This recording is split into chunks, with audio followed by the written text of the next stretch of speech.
All right, now that we've looked at factoring out the greatest common factor of a polynomial, we're going to look at something sort of related here. This is, if you multiplied it out and simplified it, it would be a polynomial expression.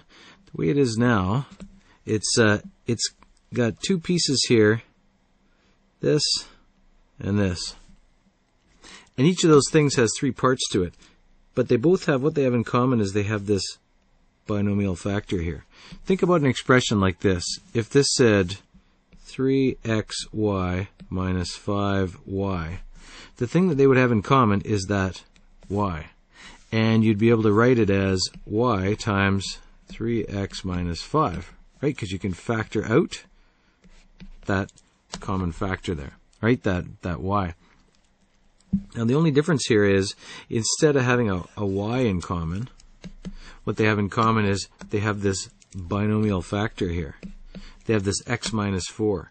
So what you can do is factor out that x minus 4 in front. Right? So if you take that thing out in front, you pull this out. Right? What do you have left? You have 3x plus 5. 3x plus 5. So the only difference here is the common factor is a binomial instead of a monomial.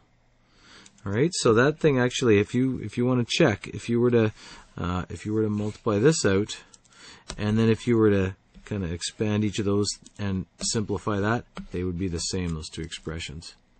Now, that's the reason that is there, kind of partly started. This thing here is a polynomial, and we're going to be able to use this technique here. This determining binomial factors, the factoring we're going to use here is going to end up with two binomial factors here.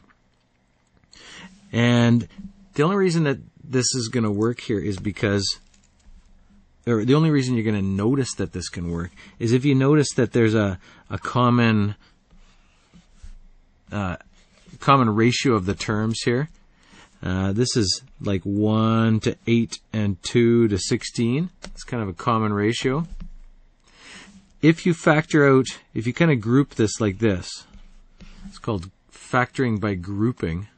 If you group them as two terms like that, and you take the common factor to this, which is y, and then you write what's left. So this is, this is going to be this expression, and it's going to be, what we have left is y plus 8x. And then if we take the other part here, that part, and we write it here, we have the common factor there is 2, and what we're going to have left is y plus 8x. Once you factor it like that, you notice they each have a common factor of y plus 8x. Whoops, I guess I better not highlight green over. If I do yellow over that, it's going to look green and mix us up here. It is going to be that we have this common factor in both of them. So if we factor that out, as in if we pull that out in front, then we end up with our y plus 8x in front. And then what do we have left? We have y plus 2. Now this is called, again, it's called factoring by grouping, because you factor a common factor out of each group of terms, and then you use that to write it as a binomial factor times another binomial factor. In reality, you really don't use this kind of factoring all that often. It is something that you can look at and practice and stuff, but it doesn't end up happening all that often that it gets used.